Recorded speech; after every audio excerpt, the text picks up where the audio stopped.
Very good. चलो आगे अब हम वर्ड देखते हैं। ओ बी पासून कोणते वर्ड होतात तुम्ही मला सांगायचे। चला आपल्याला फक्त ओ बी लावायचं, बरोबर? मी ओ बी लावणार, तुम्ही वर्ड सांगायचा।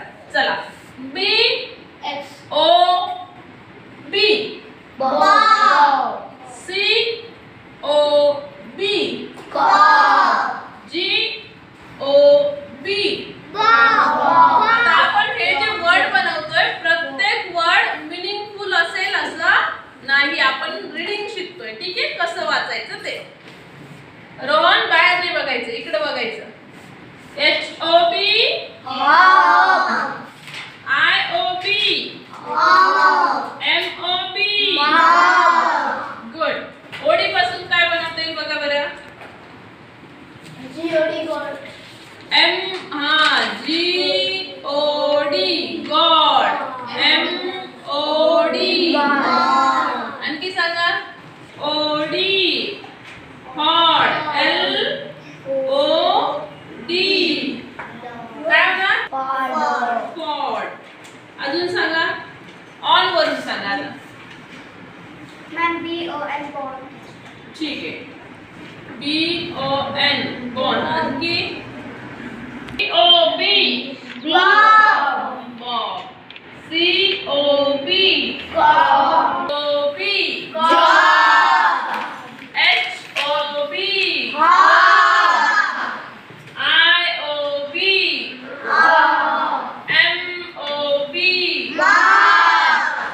Good very good. आता ओडी पासून ऑड येणार त्याचं साऊंड, बरोबर? चला G O D M O D H O D N O D P O D R O D O double D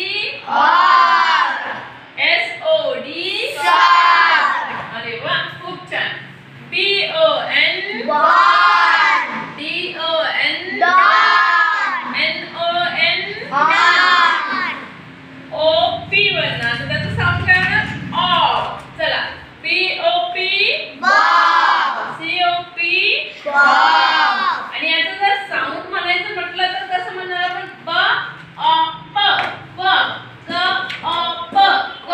मी डायरेक्ट लेटर वाचते, साऊंड नाही वाचते, साऊंड तुम्ही सांगा। H O P L O P M O P P O P S O P D O P C O T D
स्वर असेल तर sound change होतात, ते एकटे स्वर असतात. ठीक आहे, काय लक्षात ठेवायचंय, ते त्या लेटर मध्ये त्या वर्ड मध्ये जेव्हा एकटेच असतात तेव्हा हे साऊंड होतात. ठीक आहे, म्हणजे दुसरा वॉवेल नसतो, तेवढा एकच वॉवेल असतो. जसं आपण बघितलं आता गॉड शब्द आहे, गॉड मध्ये दुसरा कोणी वॉवेल आहे का? नाही, फक्त ओच आहे. ठीक आहे, कळलं? हा, जसं की आता मी जर घेतलं GOT गॉड, याच्यामध्ये पण एकटा ओ साऊंड आहे, पण मग मी जर त्याला ई लावलं तर साऊंड किती झाले? दोन. तेव्हा या ओचा साऊंड चेंज होतोय, म्हणजे याचा साऊंड चेंज होतोय. आपण ते नंतर शिकणार आहोत.